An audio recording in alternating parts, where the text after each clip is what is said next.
Shaun Breslin, you're a professor from the University of Warwick. First of all, how did you get involved with China-EU relations? Well, I first went to China as a student in 1984, and at that time there weren't many foreign students around, so the foreign student community tended to stick together.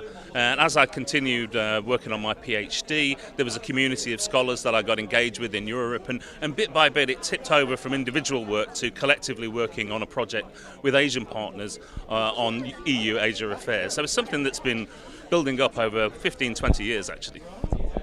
What do you believe is the most important takeaway from today's event? I think the most important takeaway from today's event is the importance of working together to solve climate change issues.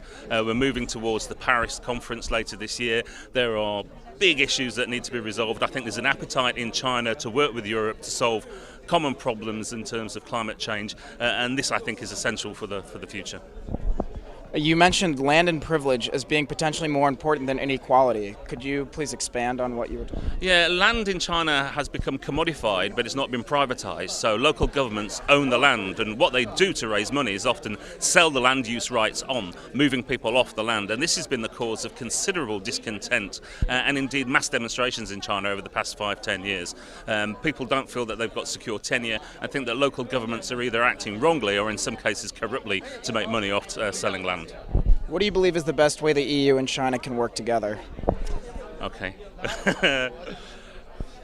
I think the best way that the EU and China can work together actually is by combining this top-level approach that we have at the moment, dialogues, with more people-to-people contacts. I'd really like to see more students from Europe going to China on summer schools and interacting with their peers within China, and Chinese students coming here as well. Dialogues, top-level consultations are all very good, but I think the more people interact with each other, that's the way forward, I think. What direction do you believe the relationship is moving in?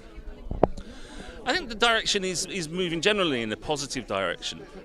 I think generally moving in a positive direction, but one of the key issues here is the extent to which national governments really want the EU to be the core actor when it comes to European interactions with China.